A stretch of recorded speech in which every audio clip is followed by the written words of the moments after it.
Bien, sean todos bienvenidos a este diplomado intensivo cuyo título se llama ¿Cómo superar al estrés del COVID-19 o coronavirus y cómo vivir en aislamiento social? En esta primera diapositiva podemos observar que dentro de la estructura de este nuevo virus existen personas de diversas denominaciones o creencias religiosas: el cristianismo, el budismo, judaísmo, musulmán, en meditación. Eh, ¿Por qué es esto? Porque la cuarentena que estamos viendo a continuación es un periodo que puede ser de mucho estrés, pero también puede ser un periodo de mucha riqueza para vivir en paz, aprender a encontrar la amistad en la soledad. Y hay que hacer memoria de que el origen de la palabra cuarentena se remonta al periodo en que las personas necesitaban estar aisladas durante 40 días debido a que padecían en la Edad Media la peste negra o peste bubónica, que duraba precisamente 40 días para que se erradicara de la persona. Entonces de ahí el término cuarentena, que se aplica a cualquier periodo en el cual la persona tiene que protegerse de alguna enfermedad en aislamiento de las demás personas por ser altamente contagiosa. Para esto de cómo nos podemos preparar para vivir en aislamiento, es importante hacer hincapié en un término de la psicología evolucionista. Eh, Todos tenemos genes ancestrales que provienen de la edad de piedra, de la edad de las cavernas, en donde los grupos humanos vivían precisamente en cavernas.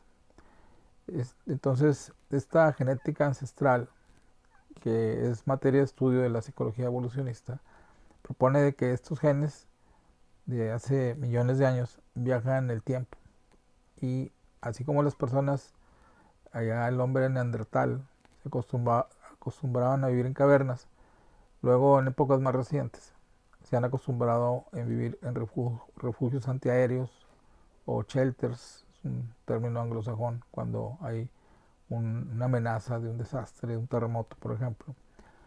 Hay algunas personas que decidieron colocar ermitas en el desierto para orar, retirarse a la meditación. Y este gen persiste, o sea, como les digo, viajando en el tiempo y se reactiva ahora que todos estamos en una cuarentena.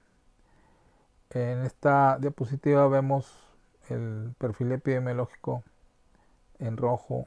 Por un lado, la curva de una comunidad que no tiene medidas de prevención, que no tiene cuarentena, y una población en blanco, la curva es en blanco, que cuenta con medidas de prevención.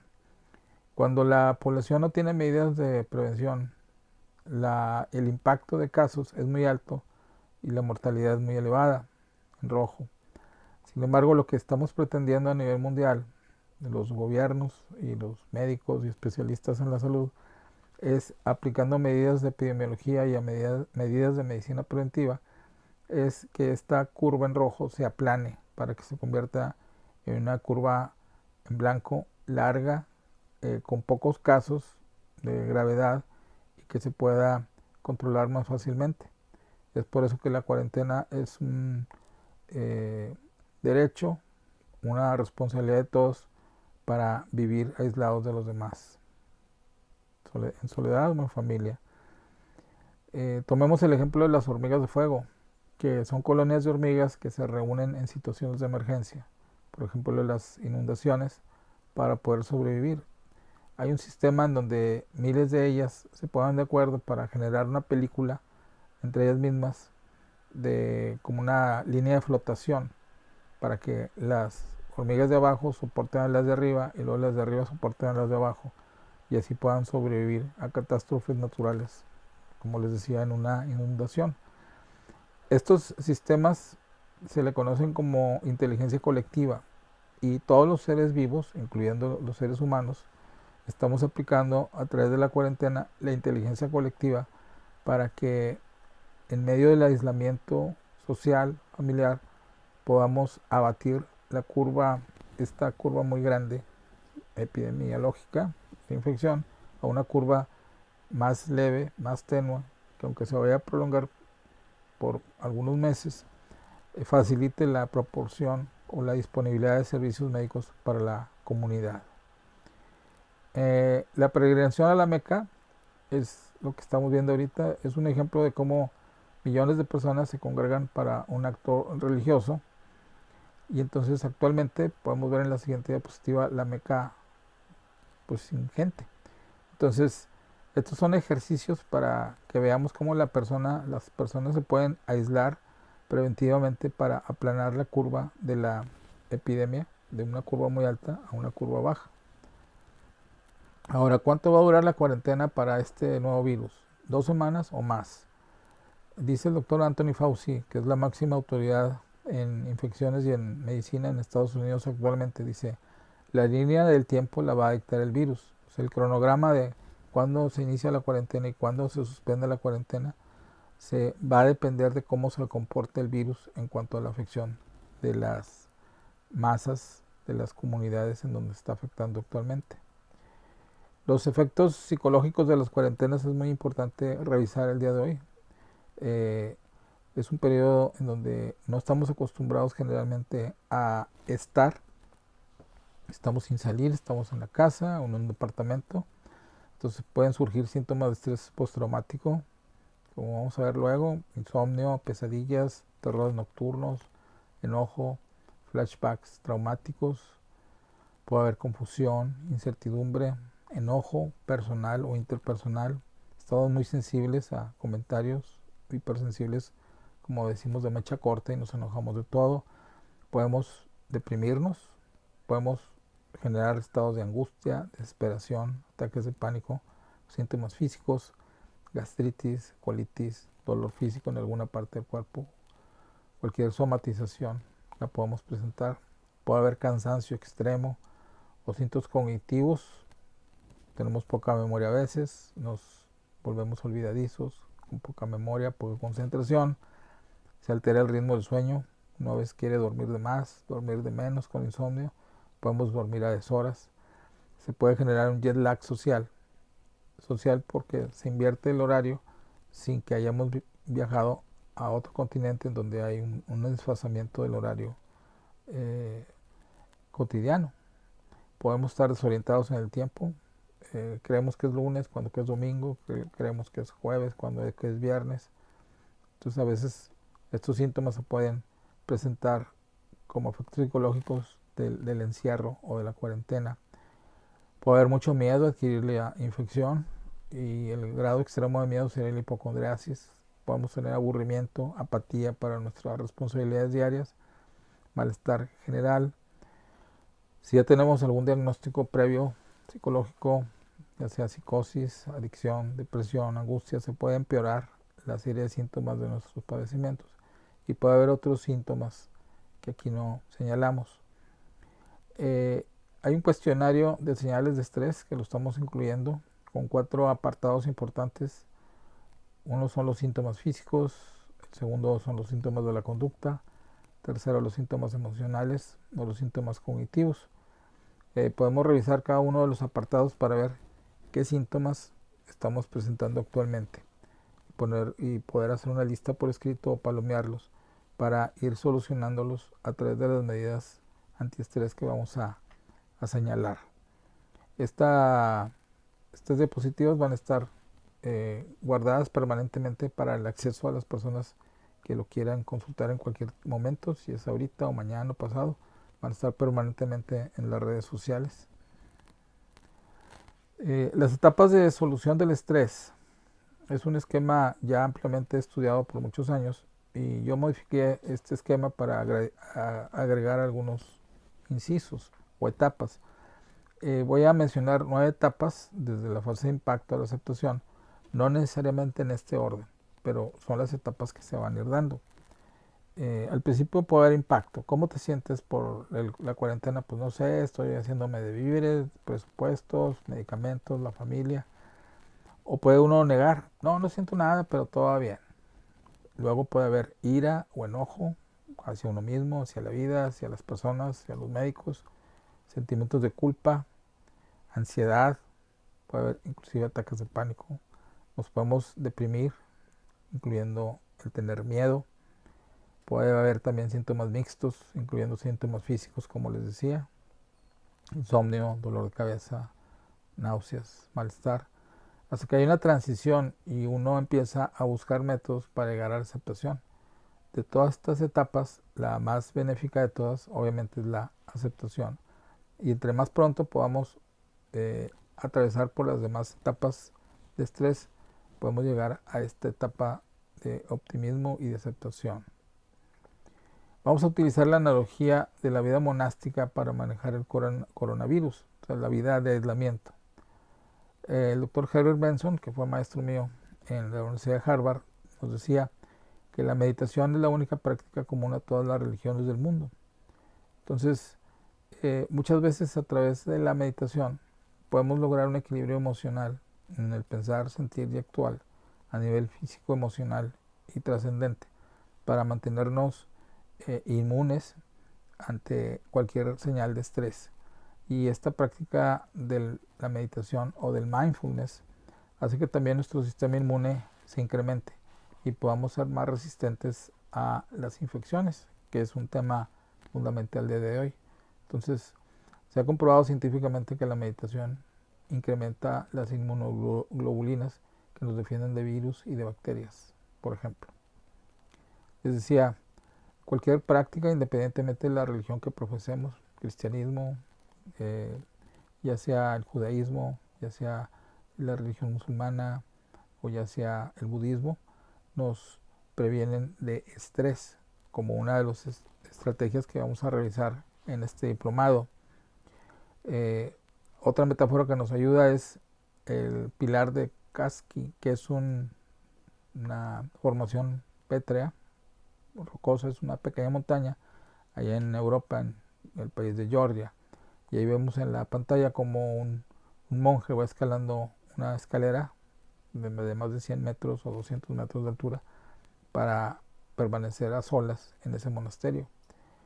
Entonces, en esta analogía que vamos a hacer de la vida monástica del coronavirus, vamos a aprender qué ventajas y qué hay en común en el vivir el slow down, que es tener pausa en nuestro pensar, sentir y actuar en nuestras actividades cotidianas, porque normalmente estamos acostumbrados a vivir deprisa, a las carreras, tengo que, debo que, y el slow down es encontrar una pausa a través de la meditación, del mindfulness, para vivir aquí y ahora el momento presente.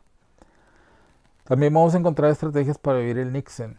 El Niksen es, por definición, el arte de no hacer nada, y también tiempo para encontrar el mindfulness, como les repito. Entonces, en esta gráfica podemos observar que una persona está meditando, una persona está encontrando el Niksen, el arte de no hacer nada, y una persona está meditando a través de un GIF de una pintura de Van Gogh. Entonces vamos a ver las ventajas que tienen estas prácticas. Algunos objetivos de esta primera presentación es disfrutar el momento presente, recordando a mi maestro Thich Nhat Hanh. Él decía, el mindfulness es vivir el momento presente. El pasado no existe, el futuro es una ilusión. Cuando estamos en cuarentena, hagan de cuenta que estamos en un retiro espiritual permanente y el único momento que importa es el aquí y ahora, el momento presente.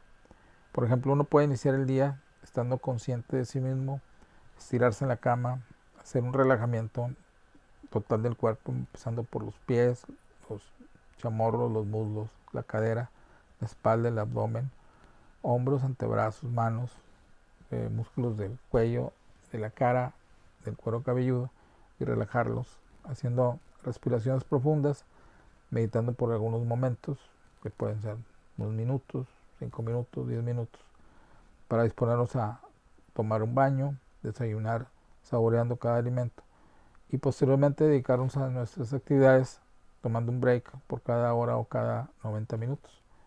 Le llaman a esto ritmos ultradianos, o sea, por cada 90 minutos el cuerpo y la mente se cansan y merecemos un descanso de 15 a 20 minutos, sin hacer nada. Es otro momento también importante para practicar la compasión, esta etapa de cuarentena. La compasión consiste en tener empatía, o sea, ponernos en los zapatos de la persona que está enfrente y elaborar una acción para ayudarla. En esto consiste la compasión. Supongamos que tenemos un cubrebocas extra y la persona, un vecino, una vecina, necesita un cubrebocas en ese momento. Nosotros le obsequiamos el cubrebocas. Ese es un acto de compasión. O alguien necesita un alimento que temporalmente no lo dispone y nosotros tenemos una lata extra o una ración extra de ese alimento. El regalarlo es un acto de compasión. Ahora bien, es importante también conocer las estructuras del cerebro. Hay un cerebro anterior en ambos lóbulos frontales, derecho e izquierdo, en donde está la capacidad de resistir el estrés. Es un cerebro evolutivamente más reciente, tiene 2 millones de años, los lóbulos frontales, comparándolos con el cerebro posterior, que es el cerebro de los hombres primitivos. Estos tienen más de 10 millones de años, más de 10 millones de años contra 2 millones de años. Entonces, el contenido de este diplomado va a ser aprender estrategias para resistir al estrés, que son funciones frontales, tener antifragilidad o desarrollarla, que es un concepto de Nassim Taleb, en que consiste en que todos somos más sanos de lo que queremos, más fuertes de lo que somos y tenemos más inteligencia que la que suponemos. Entonces, incrementar resiliencia, incrementar antifragilidad, que son funciones frontales, con flexibilidad de acción, poner escenarios A, B, C, visualización positiva a futuro, estar motivados continuamente, con optimismo, con valores, enfocándonos en el aquí y el ahora del momento presente, en el mindfulness, y tener confianza en nosotros mismos y confianza en los demás. Entonces, estas son las funciones frontales, o sea, del cerebro anterior. El cerebro posterior, que viene remontando los de las épocas de las cavernas, a veces predomina en su aspecto negativo. Tiene varios módulos o segundos cerebros que le llaman, entre ellos el cíngulo y la amígdala que vemos en esta diapositiva. Y el cerebro posterior tiene elementos impulsivos negativos como miedo, angustia, rencor, enojo, culpa, inseguridad, depresión, frustración, desconfianza hacia nuestra capacidad y hacia los demás, u obsesiones. Ahí vemos en esta diapositiva una línea que separa el cerebro anterior del posterior. Debido a la antigüedad de ese cerebro posterior que tiene muchos millones de años, los impulsos negativos van a estarse disparando durante 9 ocasiones por 3 del área frontal. El área frontal es más débil para regir nuestra vida óptima de equilibrio. Entonces, el cerebro está más propenso a producir caos o entropía que equilibrio emocional. Entonces aquí vamos a estar aprendiendo cómo adquirir paz y tranquilidad en el área frontal para controlar al cerebro posterior. Hay un libro muy interesante cuya portada ilustra mucho, que se llama Homo Prospectus. Los autores, uno de ellos es Martin Seligman y colaboradores. Martin Seligman es el creador de la psicología positiva. Señalan que el cerebro está muchas veces preso al pasado, en este cerebro posterior, con las características que ya ilustré. Y es como la metáfora sería como una cueva, en donde predomina la cueva la oscuridad del pasado. Ese pasado es todas las experiencias que ha adquirido el hombre como Homo sapiens a través de los siglos. Y ese estado negativo u oscuridad de la caverna, metafóricamente hablando, tiene una luz en el área frontal. Los autores de este libro, Seligman, Railton, Baumeier y Sherpa, nos dicen que el área frontal libera el cerebro de esta oscuridad de la caverna. El Homo prospectus, tenemos una capacidad de activar el área frontal para, con todas las características que mencionamos, resiliencia, antifragilidad, planeación, visualización del futuro, podamos crear una memoria emocional del futuro que nos llene de optimismo, de paz, de tranquilidad, de capacidad de practicar el mindfulness en el aquí y en el ahora, para contener y mantener apagadas las estructuras del cerebro posterior. Entonces tengamos en mente siempre esta imagen del Homo prospectus para estar en el aquí y en el ahora con una visión óptima de las cosas, para mantenernos en calma y evitar estrés durante esta cuarentena. Una película que es recomendable con sentido del humor es la película The Croods. La podemos ver con diversos canales televisivos que nos hablan de la psicología evolutiva, recordando que hay un gen evolucionista de permanecer en un sentido gregario todos juntos en una caverna. Ahora, la analogía sería nuestra casa, nuestro departamento, en donde necesitamos permanecer todos juntos para preservar la salud. Una de los mayores avances de la neurociencia actual es darnos cuenta que el cerebro siente. Si yo le digo al cerebro, quiero levantar la mano derecha, no le hablé a la mano derecha, le hablé al cerebro. Y el área parietal, donde reside la capacidad de movimiento, levantó la mano derecha. Entonces, como el cerebro siente, entonces hablar con el cerebro es útil. Hay un video que les recomiendo que se llama Neural Connections en YouTube. Y este video nos dice de que si tenemos un pensamiento positivo, el que sea, de cualquier tipo de actividad que queramos hacer, se van a generar neuronas positivas en el área frontal. Y en ese mismo video podemos también identificar neuronas que nos están produciendo estrés del cerebro posterior, miedo, ansiedad, tristeza. Y si en ese mismo video que dura 1.40 Neural Connections, si vemos dos neuronas que se están comunicando negativamente y nosotros con la capacidad de veto las apagamos, o sea, le decimos ya apágate, ya desconecte, las neuronas se separan.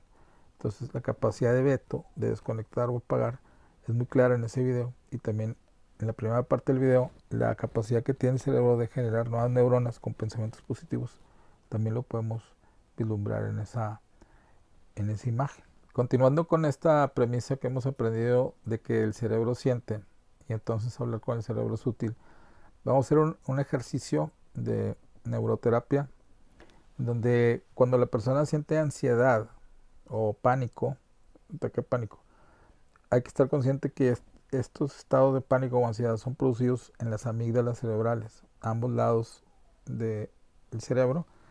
En la profundidad de los lóbulos temporales están las amígdalas. Y cuando se despiertan de más, producen estos estados de alerta. Si la amígdala produce estados de pánico, angustia, ansiedad, y el cíngulo produce obsesiones, preocupaciones, hipocondriasis, esto se traslada a todo el cuerpo a través de la neurotransmisión de la adrenalina y otros neurotransmisores excitatorios.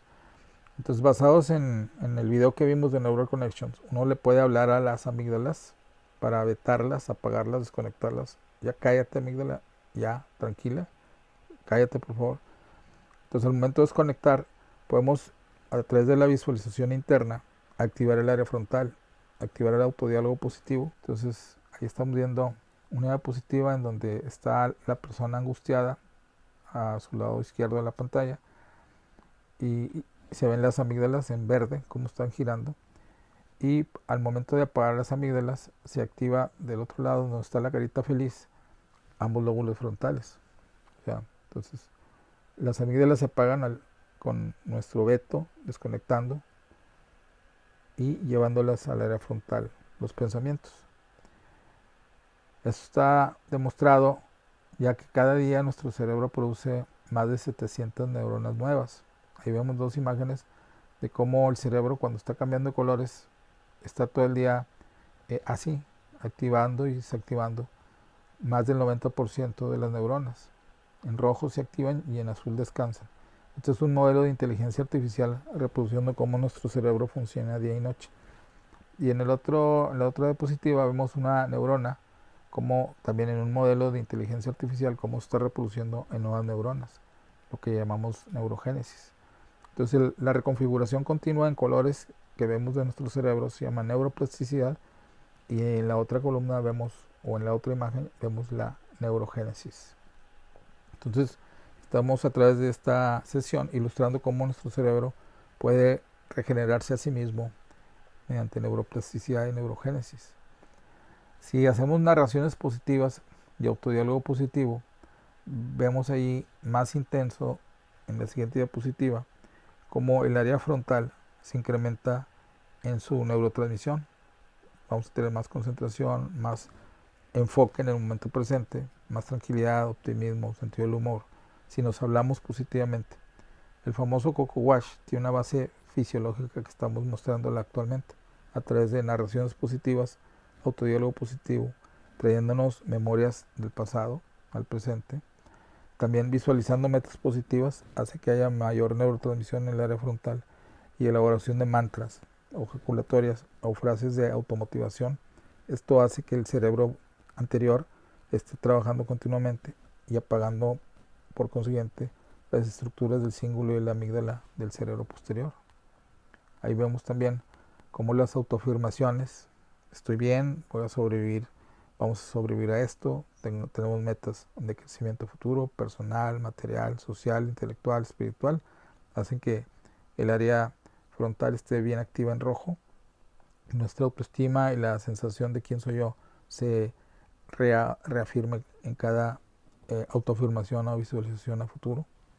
Los actos de gratitud que mencionábamos también refuerzan mucho al área frontal y a la parte de bienestar del striatum o del núcleo accumbens, también que son parte del bienestar cerebral, también se activan a través de estos ejercicios de autocoaching o de neuroterapia continua. Ahí vemos un cerebro con una visión negativa de nosotros mismos, self negativo, con poca impregnación de neurotransmisores frontales. Y la otra imagen se ve más en rojo, una persona que hace mindfulness, meditación, hablándose positivamente con afirmaciones o visualización a futuro, como el cerebro se refuerza más en su neurotransmisión frontal. Recordando, hay que tener apagado todo el tiempo al cerebro posterior con su gama de elementos o reacciones negativas y estar activando el área frontal, cerebro anterior, con optimismo, con deseos de sobrevivencia, de estar bien con nosotros mismos y con los demás todo el tiempo. Este es un momento también importante de la cuarentena para reflexionar sobre el ser o el tener. Muchos de nosotros pues tenemos que trabajar, mantener una familia, mantenernos a nosotros mismos y obviamente está la presión económica. Entonces es un momento para que seamos mejores personas, para reconfigurar nuestro interior en cuanto a metas, valores, apreciar la vida, apreciar la salud, apreciar el compañerismo, el amor, los valores, más que el tener. Y habrá momentos de retomar trabajo, la producción económica, los grandes proyectos de construcción, los grandes proyectos de crear nuevas empresas. Ahorita, en la medida en la que conservemos la calma, el mindfulness, vamos a tener más visión a futuro para volver a la planta productiva y ser ya más activos económicamente todos. El escuchar música de fondo también es parte fundamental para estar regenerando nuestro cerebro. Ahí vemos con la teoría de las redes neuronales dormidas del doctor Marcus Raichle, que nos muestra que el cerebro trabaja todo el día y toda la noche. En rojo son las partes del cerebro que trabajan, en azul descansan. Recordando que aquel mito de que el cerebro nada más trabaja el 10% del mismo, pues es falso. Aquí estamos viendo que el cerebro trabaja más del 90% de su extensión todo el tiempo, día y noche, día y noche. Y la música de fondo es un elemento importante para producir neurogénesis, neuroplasticidad, en la mayor parte del tiempo que podamos disfrutarlo ahora en este tiempo de cuarentena. Recordando, tratemos de tener empatía, ponernos en los zapatos de los demás y compasión.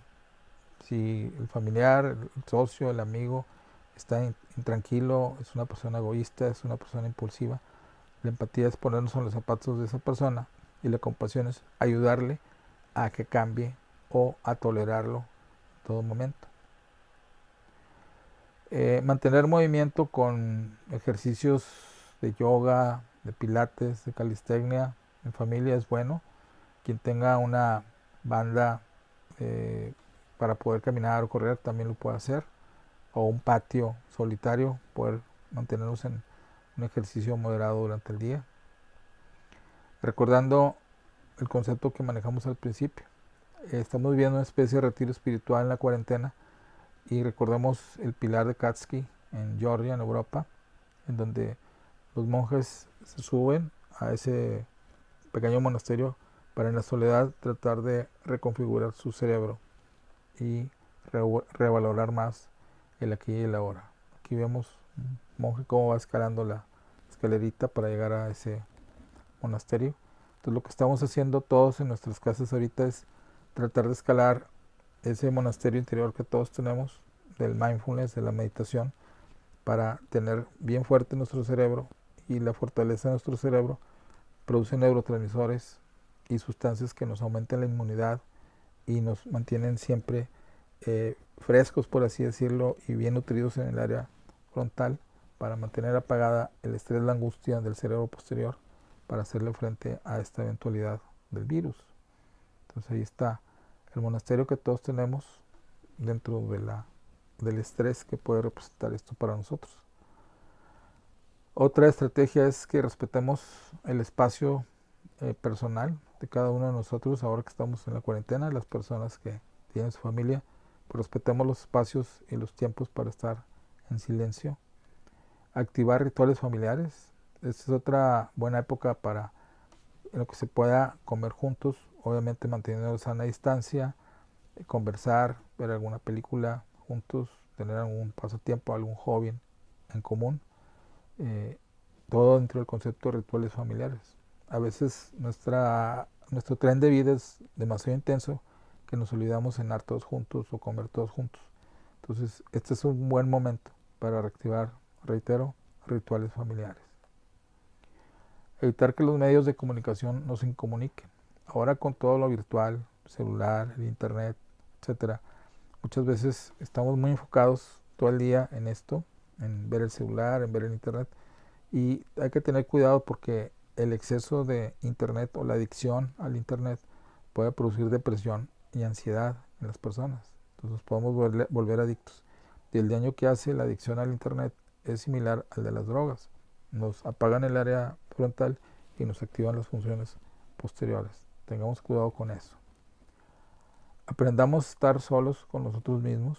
Este es un buen momento para, como decía Thich Nhat Hanh, el que aprende a estar solo consigo mismo va a aprender luego la capacidad de estar con los demás. Hagamos un horario de actividades y de rutina. Aquí en esta diapositiva estamos mostrando un horario de un monasterio por día, sábado, domingo, lunes, martes, miércoles, jueves, viernes. Entonces, quien lo quiera hacer, independientemente de la religión que tenga, pues ahí vemos un horario. Si ese horario lo adaptamos a nuestra vida cotidiana, tentativamente ahí colocamos un horario monástico para la cuarentena, aproximado, subrayamos. Levantarnos en la mañana a las 7 de la mañana, tener aseo personal, de 8 a 8 y media un desayuno, de 8 y media a 9 ver la información del día, cómo están las noticias y no saturarnos de ellas, de 9 a 10 y media hacer home office o estudiar, también por línea, a las 10:30 a 10:50 descanso y o meditación. Dice el Dalai Lama que la mejor forma de meditar es el dormir. Quien quiera dormir, meditar en estos 20 minutos, 15 minutos, hágalo. Volvemos al home office o al estudio en línea de las 10:50 a las 12:30, de 12:30 a 1 descanso y o meditación para comer, tener la comida a la 1 de la tarde. Ahí pusimos de 1 a 1:40. Son horarios flexibles, no necesariamente tienen que ser exactamente como lo proponemos. Posteriormente de la comida hacer un descanso de 1:40 a 2:30 de la tarde, descansar o tener una siesta breve, volver al home office o al estudio de 2:30 a 4 de la tarde, a tener un break, un descanso, café de 4 a 4:20, volver al home office opcional o a los estudios opcional de 4:20 a 5, y a las 5 tratar ya de concluir las tareas hasta donde sean posibles para disponer de algún juego, ejercicio, hobbies en familia o en forma individual. De 7 a 8 de la noche cena, tratando de reactivar rituales familiares. De 8 de la noche a 10 de la noche tener un horario para distraernos con alguna película, alguna serie o alguna otra actividad familiar o individual. Y a las 10 de la noche meditar y dormir. Ese sería un horario tentativo de cómo practicar en forma análoga una vida de monasterio en la cuarentena. En la cuarentena verla como una vida monástica, independientemente de la religión o creencia que tengamos.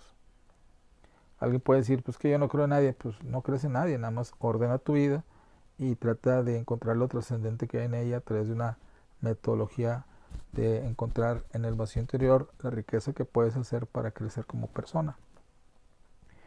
Ahí vemos una gráfica de los ritmos ultradianos, donde por cada 90 minutos hay que descansar 20, porque a los 90 minutos, cada 90 minutos de actividad intelectual o laboral o cualquier tipo de actividad profesional, el cerebro y el cuerpo se cansan. Entonces, para mantenernos frescos durante el día, hay que tener 20 minutos para restituir nuestra energía sin hacer nada, reitero. Ahí vemos una diapositiva del home office famoso que ahorita está practicando en muchas empresas. Evitar adicción al internet, tener momentos para nosotros mismos y dosificar la comunicación a través de la misma. La famosa sana distancia. En esta diapositiva podemos ver una colina, un hombre está a distancia de otro y está nuestra nueva amiga la sana distancia ilustrándonos que tenemos que evitar el contacto físico para no contribuir a la diseminación del virus.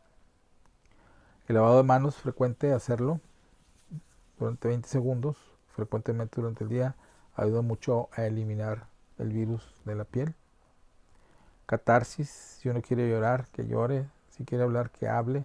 Escribir, desahogarse y romper o mantener un diario también es bueno para desahogar cualquier tipo de emoción, sobre todo emociones negativas. El encontrar diálogo con la otra persona, también expresar sentimientos, lo que yo tengo guardado, ponerlo sobre la mesa. Meditar, ya lo hemos dicho, vamos a hacer algunos ejercicios durante el diplomado. Ahorita al final vamos a hacer un pequeño ejercicio de meditación de 1 minuto, recordando que la meditación puede ser de 1 minuto, de 2, de varios minutos. Dicen los libros que lo ideal es meditar 20 minutos en la mañana y 20 minutos en la noche.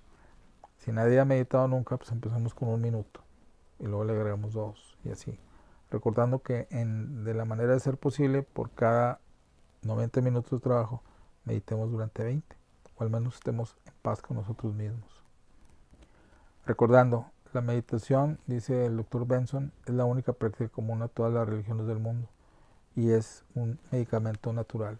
Regenera neurotransmisores, endorfinas, serotonina, dopamina, norepinefrina, aumenta mucho la inmunidad, mejora la condición cardiovascular y es un tratamiento complementario para enfermedades inflamatorias del sistema inmune. Hay muchas formas de meditar, aproximadamente más de 400 prácticas, caminando, visualizando obras de arte o algo de la naturaleza, o en movimiento al caminar, o simplemente estando en paz con ejercicios de respiración.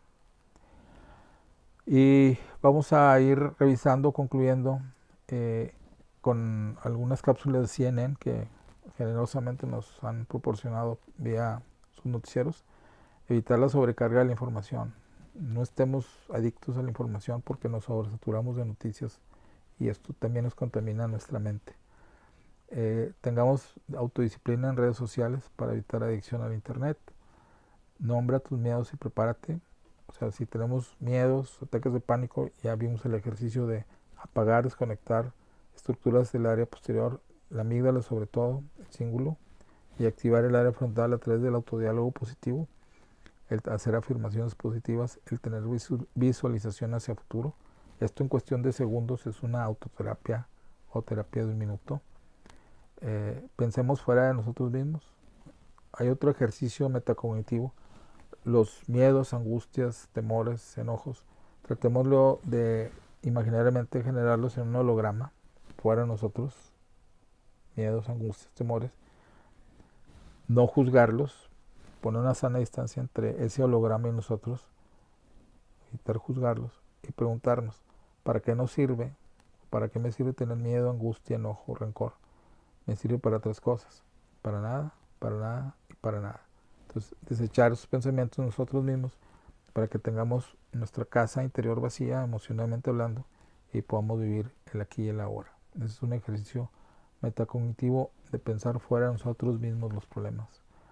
Buscar apoyo sabiamente en un amigo, en un núcleo familiar, en un terapeuta, forma virtual, por FaceTime, por llamadas, por internet, estar en comunicación con los demás, hacer una rutina de actividades, tener un horario en casa para no divagar y no caer en depresión y angustia.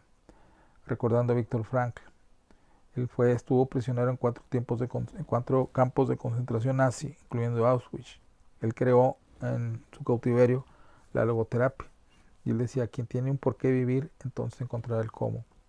Visualizamos metas de vida, encontremos qué significado tiene nuestra vida sufriendo en la cuarentena y convirtamos este sufrimiento en dolor. No es lo mismo sufrir que tener dolor. El dolor es algo manejable. Un maestro budista me decía hace tiempo, el dolor es el precio que pagamos por jugar el juego de la vida. La vida es un juego y a través de este diplomado estamos aprendiendo a verlo todo como un juego. Hacer las cosas bien, muy bien, con responsabilidad, pero con una pizca de juego. Recordando cuando éramos niños. Cuando éramos niños lo que nos interesaba era vivir el momento presente jugando a la pelota, jugando al béisbol, jugando a las muñecas, a las comiditas, o sea, viviendo y jugando. Esto se nos olvida y ese juego que está en el área frontal se ve invadido por los pensamientos del área posterior, del cerebro posterior. Entonces, retornemos a nuestro niño, a nuestra niña interior en todo momento, en esta cuarentena. Agregamos un video muy interesante, es una entrevista del doctor Alfredo Biroli, argentino, un experto en inmunología, que nos da unas cápsulas psicoeducativas para no magnificar el efecto del virus. El sentido del humor, lo estamos añadiendo al final, es probable que ya por octubre, en el Halloween, muchos niños se disfracen de astronautas para ir a pedir su Halloween, como si todavía estamos en esta crisis viral. Hay panaderías que hacen figuras artesanales con el pan a manera de coronavirus o de rollos de papel. No crean que es un rollo de papel que estamos ahí, sino es un pastelito a manera de rollo de papel. Vaya, veámosle el sentido del humor a cada momento de nuestra vida, para que el sentido del humor sea un elemento para activar neurotransmisores en nuestro cerebro. Vamos a concluir esta primera sesión de este diplomado. Les agradezco mucho su presencia, el apoyo que dan a este compartir conocimientos para tener una mejor calidad de vida durante la cuarentena. Que tengan buen día, buena semana. Nos vemos la siguiente sesión.